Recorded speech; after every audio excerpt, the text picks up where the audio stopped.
O Pacífico, uma imensa poça azul que se estende para sempre. Lar de tubarões, lulas gigantes e, sejamos honestos, provavelmente alguns monstros marinhos. Espalhadas por esse oceano, pequenas ilhas. Pense em coqueiros, cocos, redes balançando na brisa. Paraíso, certo? Bem, não exatamente. Porque apesar de todo esse charme tropical, quase ninguém realmente vive por aqui. Por quê? Vamos descobrir. E não é pelo motivo que você está pensando. Dê uma olhada no Pacífico. Quase 64 milhões de milhas quadradas de puro excesso oceânico. Espalhadas por esse caos aquático estão pequenas ilhas e atóis. Elas estão todas agrupadas sob um nome chique, Oceania, e no centro de tudo isso, a Austrália. Ela tem quase toda a terra, a maior parte do dinheiro e mesmo assim mal chega à metade da população. Nova Zelândia e Papua Nova Guiné são as únicas coadjuvantes reais no show da Austrália, atuando apenas como participações especiais. Tire esses três e o que sobra? 3,6 milhões de pessoas espalhadas pela maior piscina do planeta. Isso não é uma região, isso é um relacionamento à distância. Um relacionamento explosivo. Em 2022, o vulcão submarino Hunga Tonga Hunga Ha'apai, em Tonga, decidiu fazer cosplay do Krakatoa de 1883, um verdadeiro show de fogos de artifício debaixo d'água. Isso custou 90 milhões de dólares, cerca de 19% do PIB de Tonga. Imagine sua casa explodindo e depois perceber que todo o seu dinheiro estava lá dentro. E não é só Tonga. Toda a região fica no anel de fogo do Pacífico. É um verdadeiro mosh pit tectônico. Fiji, as Ilhas Salomão, Vanuatu, todas estão em uma crosta que pode e realmente faz birra. Outras ilhas não são vulcânicas, mas talvez gostariam de ser. Você vai entender o motivo em breve. Elas são todas atóis de coral, ilhas feitas de coisas que já foram vivas, os cemitérios mais bonitos do planeta. O coral cresce, morre e deixa para trás esqueletos que eventualmente se acumulam e formam ilhas dignas de cartão postal, lindas de se ver, terríveis para se viver. Como um apartamento de luxo sem encanamento. Água doce? Esse é o nível mais difícil. Não porque ela não exista, mas porque encontrá-la é uma caça ao tesouro criada por um sádico. Veja Niue, por exemplo. É um atol de coral elevado onde as pessoas literalmente tinham que rastejar por cavernas só para encontrar água potável. Poços inúteis. Niue recebe uma ajudinha da Nova Zelândia, o amigo responsável, mas a maioria das ilhas, não, elas estão por conta própria. Melhor torcer para chover ou, sabe, morrer. E a melhor parte, o coral é poroso. A água passa por ele como fofoca de escritório em festa de fim de ano. É impossível parar. Ela cria uma camada de água doce subterrânea, fina, frágil e prestes a se tornar água salgada por causa de uma onda incomum. Lembre-se disso depois. Isso vai voltar, como seu ex depois que você começa a se dar bem. Então, como se desenvolve quando mal consegue beber? Até os Estados Unidos enfrentam escassez de água, e lá tem bilionários lançando água engarrafada para o espaço. Aqui, cercado pelo oceano, água limpa é mais rara do que uma vitória dos Yankees na World Series. Eu falei mesmo. E não é só questão de beber. Culturas como coco e fruta-pão também precisam de água. Sem água, não tem comida. Dessalinização poderia ajudar, mas isso é como dizer que uma Ferrari poderia te ajudar a ir para o trabalho. Claro, se você pudesse pagar por uma, a maioria das ilhas não pode, então as pessoas se adaptam ou vão embora. Porque o paraíso parece bem menos tropical quando a sua torneira só cospe água salgada. Tem outra coisa que impede o avanço das ilhas do Pacífico: o solo. A maioria das ilhas não tem solo de que se possa orgulhar. O coral simplesmente não serve para a agricultura. É o concreto da natureza, veja Niue, por exemplo. Ela tem uma camada fina de terra mal profunda o suficiente para ervas daninhas. Outras ilhas queimaram o pouco solo fértil que tinham tentando impulsionar suas economias. Por milhões de anos, Nauru foi uma grande parada para os pássaros fazerem suas necessidades. E os pássaros são extremamente generosos. Os dejetos deles fossilizaram, viraram fosfato e se tornaram valiosos para fertilizantes. As pessoas cavaram e Nauru rapidamente enriqueceu. Tipo a Arábia Saudita dos anos 1960, só que com cocos. Mas então o fosfato acabou. O dinheiro sumiu e a terra ficou parecendo um deserto tóxico. Hoje, Nauru sobrevive vendendo cidadanias e recebendo ajuda da Austrália para limpar a bagunça. Mas nem toda a ilha é amaldiçoada. Fiji deu sorte. Os vulcões deram solo fértil e água de verdade, uma vantagem injusta tropical. Por isso você encontra água de Fiji nas lojas e o país se destaca nas exportações de açúcar e peixe. Com quase 1 milhão de pessoas, é a maior economia da Oceania fora do trio Austrália, Nova Zelândia e Papua Nova Guiné. Fiji é a única ilha que conseguiu entender o manual enquanto todo mundo ainda está apertando botões aleatórios. Mas até Fiji encontra um obstáculo. Ela não consegue se alimentar sozinha. A maior parte dos alimentos, como trigo e arroz, vem da Austrália e da Nova Zelândia. Só a Austrália cobre quase 40% do mercado de alimentos de Fiji, até mesmo a água engarrafada vem de fora. Apesar de Fiji ser o quarto maior exportador de água do mundo, ainda importa água engarrafada da Itália, da China e dos Estados Unidos. Vai entender. É como vender guarda-chuva e ainda assim se molhar. Produtos manufaturados nem se fala. Carros, aviões, eletrônicos, combustível, quase tudo é importado.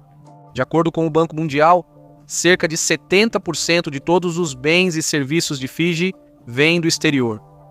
O valor desse comércio é maior do que todo o seu PIB. Fiji não possui infraestrutura para produzir muito por conta própria. É como administrar uma barraca de limonada onde você precisa importar os limões, o açúcar, os copos e até a própria barraca. O que salva? Portos, muitos portos. Suva, Lautoka, Lavuka, Vuda, Malau, Rotuma, Wairiki, todos são administrados pela Corporação de Portos de Fiji. Eles impedem que toda a ilha seja engolida por um tsunami econômico. São as artérias da ilha, bombeando vida e importações para dentro e para fora. Outras ilhas não têm tanta sorte. As Ilhas Salomão têm 2 portos, Tuvalu tem 1 e o oceano está tentando engolir esse. Nauru não possui porto, apenas um cais improvisado onde grandes navios descarregam em barcaças que levam as mercadorias à costa. É lento, caro e totalmente dependente do clima.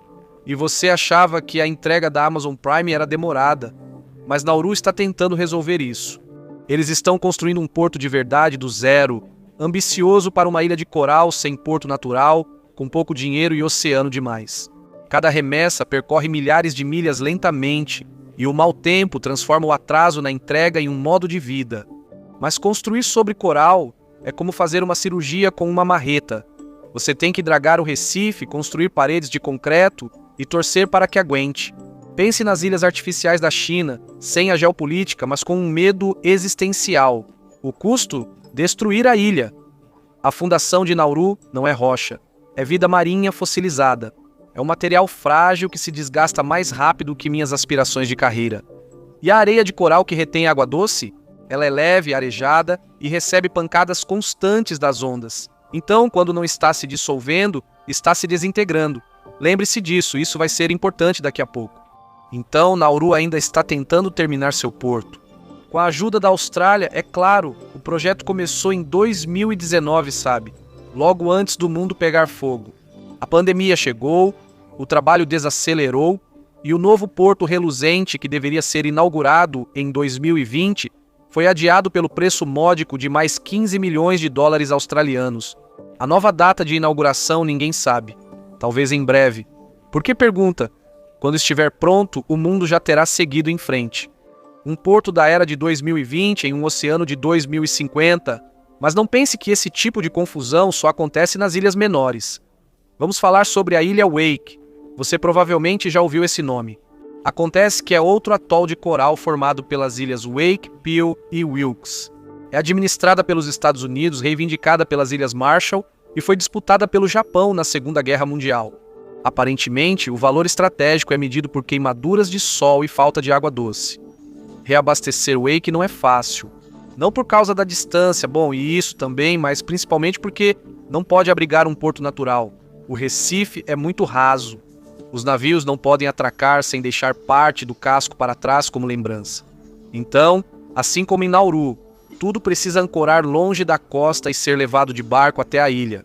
Pense nisso como um delivery aquático, lento, instável e totalmente dependente do clima.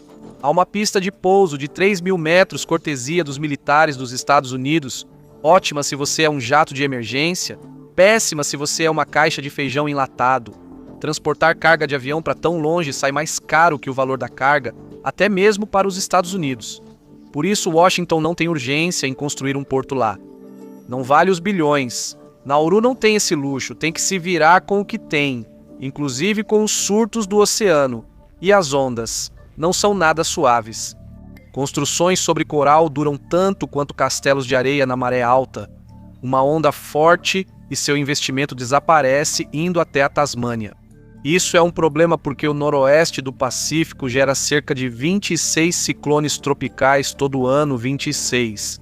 É como se a natureza organizasse um rally de demolição e convidasse todo mundo. Proprietários de imóveis na Flórida pagam entre 4 e 6 mil dólares por ano só de seguro contra furacão. Só de seguro. E isso é na Flórida, um lugar com infraestrutura, dinheiro e a Disney. Mas, para ser justo, o homem da Flórida mantém as estatísticas interessantes. Mas esses prêmios eles são mais altos do que todo o PIB per capita das Ilhas Salomão, Kiribati e Vanuatu. As Ilhas Marshall mal conseguem atingir esse valor. Na Oceania, furacões não são só fenômenos climáticos, mas um serviço de assinatura que destrói a economia e que nunca deixa você cancelar a assinatura. Ah, se curte análises de mapas, inscreva-se no canal. Já tracei tantas correntes oceânicas que quase viro lixo marítimo. Some ainda os altos custos de transporte, principalmente sem um porto adequado. Dá para entender por que é difícil reconstruir aqui depois de desastres e por que o investimento é mínimo? Enfim, lembra que o abastecimento de água depende do solo? Em teoria, 1 ou 2 tempestades tropicais deveriam resolver. Um pouco de dessalinização gratuita vinda do céu, mas não. As mesmas tempestades que reabastecem o lençol freático também o transformam em um coquetel de água salgada. E ainda tem a brilhante ideia de construir infraestrutura em recifes de coral. Portos, docas, resorts, tudo muito impressionante até você perceber que eles destroem os manguezais. Os manguezais atuam como uma espécie de seguro natural contra enchentes. Recifes de coral também deveriam ser barreiras. Literalmente, enormes lombadas oceânicas que podem reduzir a altura das ondas em quase 90%. Agora, imagine ser uma ilha como Nauru, destruindo o Recife para fazer um porto melhor. Claro, os navios podem atracar. Então, a próxima tempestade transforma toda a frota em moradia de luxo para peixes palhaço. As pessoas adoram falar em mudança climática toda vez que aparece um furacão. É praticamente pavloviano neste ponto. Basta falar em tempestade e ver os argumentos surgirem, mas os cientistas não acham que o aquecimento global esteja criando mais furacões. Os oceanos estão apenas mais quentes, o que significa que os furacões que se formam são mais fortes e duram mais. A mesma quantidade, só que mais intensos. E, sinceramente, você não precisa de um furacão para ver o que está dando errado por aí. O perigo não está nos desastres naturais, está no desgaste lento do dia a dia. Esse tipo corrói meios de subsistência, depois as costas e, por fim, a esperança. As pessoas sempre acham novas formas de dificultar a vida, principalmente quando quem paga o preço é o outro. Existem apenas 3 certezas na vida: a morte, os impostos e os ratos seguindo os humanos onde quer que eles vão. E isso significa gatos, os dedetizadores da natureza. Nos navios, eles eram os tripulantes mais populares, principalmente porque os marinheiros não tinham Netflix. Os gatos de navio mantinham o moral alto e os ratos sob controle. Assassinos, claro, mas fofos. Mas na Oceania, a história fica selvagem. Os gatos da Austrália são menos mascotes de navio e mais exterminadores peludos. Eles matam mais de 3 milhões de mamíferos por dia, além de milhões de aves, répteis e invertebrados. Nem mesmo os sapos estão a salvo. Esses não são pragas que eles estão eliminando. São os animais locais, aqueles que realmente pertencem ao lugar. É como soltar leões em um fazendinha e depois se surpreender quando menos pessoas visitam. Se o ecossistema da Austrália já foi destruído, imagine o que ocorre nas ilhas menores. Pequenos pedaços de terra, hiperfrágeis e tão resistentes a desastres ecológicos quanto um guarda-chuva de papel em um ciclone. Veja Fiji. O governo considera os gatos selvagens a maior ameaça à vida selvagem do país. Por isso, qualquer pessoa que trouxer um precisa de uma permissão e de um microchip para que as autoridades possam rastreá-lo. Mas já é tarde demais. Os ocidentais trouxeram gatos há gerações. Eles já estão estabelecidos, estão por toda parte. E agora seus olhos dourados estão fixos em Yaduataba, a ilha que é o lar da iguana de crista de Fiji. Essa ilha ainda está livre de gatos por enquanto, mas a colônia de gatos mais próxima está a apenas 120 metros de distância. Uma curta travessia a nado para os felinos, um grande passo rumo à extinção. Acontece que, quando os predadores se reproduzem mais rápido que suas presas, isso não termina bem. Os ratos chegaram a Fiji há cerca de 3.500 anos, com os primeiros colonizadores. Então, eles imediatamente começaram a aterrorizar os sapos e pássaros nativos como se fossem donos do lugar. Nas Ilhas Marshall, mesma história, nova espécie. Ratos pretos invasores devastaram o atol Baikar e o Ilhéu Gimo. Foi um verdadeiro banquete de aves marinhas. As mesmas aves cujos excrementos já fertilizaram todo o ecossistema. Os ratos já se foram, mas o dano permanece. As aves eram os jardineiros e, sem elas, o sistema entra em colapso. Então, sim, a humanidade tem exportado o caos há milênios. Às vezes na forma de guerra, e às vezes na forma de adoráveis e peludos assassinos em série. Mas ratos comem qualquer coisa. Sementes, mudas, nuggets de frango do McDonald's, nada está seguro. Eles até dificultam a regeneração das florestas. Eles foram erradicados em partes de Tonga, como na Ilha Leyte, em Vavou. Uma pequena vitória em uma longa e deprimente guerra. Então, talvez Tonga e as Ilhas Marshall estejam finalmente quebrando essa terceira lei da existência humana. Morte, impostos e ratos. Mas o dano já foi feito. O ecossistema não está realmente se recuperando, apenas se arrastando lentamente. E algumas ilhas não tiveram tanta sorte, pois os ratos não eram o maior problema. Outro invasor surgiu, menor, mais cruel e de alguma forma ainda pior. A partir de meados até o final do século XX, a Oceania ganhou um novo invasor. Criou refugiados por onde passou. Insetos, lagartixas, pássaros sumiram. Eliminados por algo que parece uma piada, mas age como um filme de terror. As formigas loucas amarelas. Cada uma cospe ácido fórmico como um dragão de bolso que cospe fogo. Uma formiga?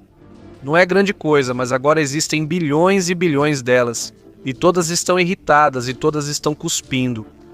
Acidentalmente trazidas da Ásia, elas provocaram um apocalipse zumbi em toda a Oceania. Elas estão devorando tudo o que tocam e se multiplicando como más ideias. Só no atol Johnston, uma única colônia tomou conta de um quarto da ilha. 1000 rainhas em um terreno de 6 metros de largura. Nem a Força Aérea dos Estados Unidos conseguiu bombardear tantas, embora eu ache que alguém sugeriu isso. Elas custaram à Austrália mais de 3 bilhões de dólares em 2012, e isso é antes mesmo de contar os danos à biodiversidade. A Austrália pode aguentar o impacto. As Ilhas Salomão, nem tanto. Então agora, as formigas loucas amarelas estão orgulhosamente na lista das 100 piores espécies invasoras do mundo, um hall da fama que ninguém queria entrar. As invasões delas transformaram ilhas como Palmyra, a 1000 milhas ao sul de Honolulu, em laboratórios em quarentena. Adquirida pela The Nature Conservancy em 2000 por 30 milhões de dólares hoje, é metade pista de pouso, metade experimento, onde visitantes desinfetam equipamentos ao desembarcar. A ilha até mesmo eliminou seus ratos, os primeiros invasores. O atol de Midway teve um destino semelhante. Antes um campo de batalha da Segunda Guerra Mundial, agora um refúgio de vida selvagem, pacífico, bonito e um pouco assombrado. E então temos o atol de Kuri, o fim da linha. Literalmente, depois de Kuri é só oceano até o Japão. Ninguém nunca realmente viveu lá, exceto os azarados. Marinheiros náufragos que aprenderam da pior forma que o GPS foi inventado tarde demais. Navios ainda encalharam lá até 1998. A humanidade, invicta na categoria de qual é o pior que pode acontecer. Washington desistiu e fez do local um refúgio de vida selvagem. Agora, apenas biólogos visitam o local, limpando redes fantasmas como zeladores subaquáticos por crimes que não cometeram. E não é só os Estados Unidos que fazem parte do Clube Salve a Natureza, Perca Dinheiro. Fiji tem suas ilhas Yadawa. Kiribati, eles fizeram isso em grande escala. A área protegida das Ilhas Phoenix, 157 mil milhas quadradas. Isso representa 11% da sua zona econômica oceânica. Imagine abrir mão de 1/10 do seu salário pelo planeta Isso é compromisso ou desespero. Às vezes é difícil saber. Depois vieram os imitadores. Todo mundo queria seu próprio santuário marinho. É como uma tendência de influenciadores regionais. #abençoado, #oceânico. E claro, os franceses tinham que aparecer para se exibir. Em junho de 2025, a Polinésia Francesa deu o seu show. Uma zona marinha tão enorme que faz até os mapas ficarem ansiosos. 420 mil milhas quadradas. O maior refúgio marinho do mundo, Sacré Bleu. Ótima notícia para os peixes, nem tão boa assim para as pessoas. Cada novo santuário significa mais um lugar onde os humanos não podem interferir. 2 séculos de danos. E agora estamos colocando placas de não entre. O Pacífico está se transformando em uma enorme carta de desculpas. Mas isso ainda não é a maior ameaça para a região, nem de longe. Pronto para o verdadeiro problema? É a vista, o oceano, as coisas que lentamente tentam apagá-los do mapa. O nível do mar sobe rápido o suficiente para causar impacto, mas lento o bastante para muitos ignorarem. Vamos a Tuvalu. Conheça Takai Kitara. Ele é um cara local com uma história que soa poética até você perceber que é um aviso. A National Geographic relatou que, quando ele nasceu, seus pais enterraram parte do cordão umbilical dele debaixo de um coqueiro. Marco familiar, conexão sagrada e surpresa para caçadores de tesouros. Quando criança, o oceano estava a 9 metros de distância. Agora está se aproximando, centímetro por centímetro. Ele diz que é como se o mar estivesse ficando com fome. E sabe de uma coisa? Está mesmo. Tuvalu fica a apenas 3 metros acima do nível do mar. Basta uma grande onda para deixar de existir. O governo já sabe disso. Eles basicamente já enviaram um aviso de evacuação preventiva. Construir muros de contenção, como o projeto MOSE de 7,5 bilhões de dólares em Veneza, é impossível. O PIB total de Tuvalu em 2023 foi de 63 milhões de dólares. Esse é o tipo de conta que você nem abre o aplicativo da calculadora. Você só ri e segue em frente. O MOSE custa mais 11,5 milhões de dólares por ano só para funcionar. Tuvalu não conseguiria pagar nem a conta de luz, quanto mais o muro. E não, ser o país por trás do domínio do seu streamer favorito da Twitch não está salvando a economia. TV não é dinheiro mágico. Então, Tuvalu fez um acordo com a Austrália. 280 pessoas por ano podem se mudar permanentemente. Mais de 8.700 pessoas já se inscreveram. Isso é 80% de toda a população. O restante ainda espera que o oceano tire um dia de folga. Daqui a algumas décadas, Tuvalu terá desaparecido. Um país submerso, seu povo vivendo no exílio na Austrália. Sem pátria, sem lar, mas olha, pelo menos a internet ainda vai achar que existe. O domínio.tv continua. Mas Tuvalu, na verdade, teve sorte. A Austrália foi generosa, outros não foram. O Pacífico não é pouco povoado por causa do aumento do nível do mar ou de formigas mutantes. Ele está vazio porque as pessoas foram levadas, mortas, apagadas. Culturas inteiras foram apagadas antes mesmo que a água tivesse uma chance. Mas o maior motivo do Pacífico estar vazio não é a natureza, é a história. Quando James Cook apareceu, algo terrível veio junto. Algo invisível e imparável. Os europeus trouxeram disenteria, sarampo e varíola, todas as doenças, e nenhuma das vacinas. O paraíso virou quarentena, as ilhas do Pacífico. Ilhas devastadas por epidemias nos séculos XVIII e XIX, como as Américas depois de Colombo, só que com uma paisagem melhor. E claro, esse tipo de desastre você quase pode perdoar. A medicina era praticamente medieval naquela época. Sanguessugas, mercúrio, esperança, mas a próxima onda é imperdoável. Enquanto James Cook desenhava ilhas, navios do outro lado do mundo começavam a ser combatidos. Os abolicionistas finalmente estavam acabando com o tráfico transatlântico de escravos. No final dos anos 1800 tinha acabado. O Brasil aboliu a escravidão em 1888. A humanidade se parabenizou. Conseguimos, a escravidão acabou. Só que não bem assim. Enquanto o Ocidente ilustrava sua auréola, uma nova forma de escravidão prosperava silenciosamente do outro lado do planeta. Você provavelmente nunca ouviu a palavra blackbirding. Era tráfico de pessoas em versão insular. Tudo começou em 1863 com um certo Robert Towns, um homem cuja página na Wikipédia provavelmente deveria vir com um aviso de alerta. Ele trouxe 67 ilhéus para Queensland para trabalhar nas plantações de açúcar e algodão. O Império Britânico havia proibido a escravidão 30 anos antes. Mas proibir é fácil quando o policial mais próximo está a 16 mil quilômetros de distância e viaja de veleiro. De 1863 a 1904, cerca de 60 mil ilhéus do Pacífico foram traficados, roubados, enganados ou receberam promessas de oportunidades futuras, o que, no vocabulário vitoriano, significa sequestrados. Eles cortavam cana sob o sol australiano, construíam ferrovias e geravam riquezas que nunca veriam. Trabalho duro sem nenhum retorno. Isso terminou em 1906, mas não comemore ainda. Não foi a moralidade que acabou com isso, foi o racismo. A Austrália implementou a política da Austrália branca, um aviso de somente brancos do tamanho de um continente. A solução? Deportar quase todo mundo. Apenas 2.500 puderam ficar. O restante foi enviado de volta para ilhas que não viam há décadas, como devoluções indesejadas da Amazon. A Grã-Bretanha não era muito melhor. E então veio o Japão, o novato no pedaço imperial, moderno, militarizado e desesperado para provar que podia ser tão implacável quanto a velha guarda. A mensagem global era clara. A crueldade não estava desaparecendo, ela estava evoluindo. A princípio parecia que as coisas não desandariam.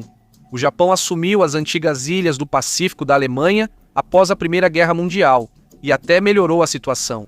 Médicos, vacinas, remédios de verdade. Os habitantes locais pararam de morrer por causa de germes europeus por 5 minutos. Progresso. Mas aí veio a parte complicada. Os moradores locais não podiam atuar na indústria, navegação ou pesca, pois o Japão monopolizava até o peixe deles. Era como serem impedidos de usar a própria geladeira. Uma atitude que parece estranhamente familiar. É só trocar Japão por China e Filipinas e você tem um reboot.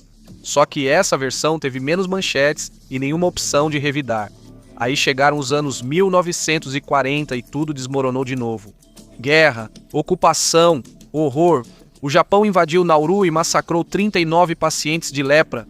Seus crimes de guerra aparentemente não tinham idade mínima nem padrão moral. Eles deportaram 2/3 da população. 1.200 pessoas foram enviadas para Truk, hoje Micronésia. Novo local, mesma miséria. Campos de trabalho, fome, doenças. Cerca de 500 nunca voltaram para casa. Tráfico de trabalhadores versão 2.0 agora com uniformes. O Japão manteve Nauru até o amargo fim.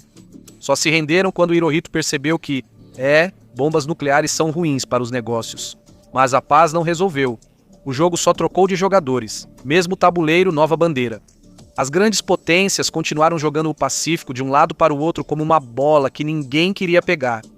Os Estados Unidos foram os próximos, anexando o Havaí por meio de acordos de bastidores. Mas isso foi só o aquecimento. O evento principal? As Ilhas Marshall. Um lugar tão remoto que é praticamente a seta de "você está aqui" do universo. 29 atóis de coral ao norte da Nova Zelândia. As pessoas só chegaram lá na Idade do Bronze. Os austronésios trouxeram cocos, taro e galinhas, a bagagem de mão original, o bastante para sobreviver, mas não para criar impérios. Por isso, os impérios vieram até eles. A Alemanha reivindicou as Ilhas Marshall, depois o Japão as tomou. A América tomou as do Japão e, como se não bastasse, bombardeou-as com armas nucleares. 67 testes nucleares entre 1946 e 1958. Só no atol de Bikini foram 23. Bikini teve o Grand Finale. A maior bomba que os Estados Unidos já construíram.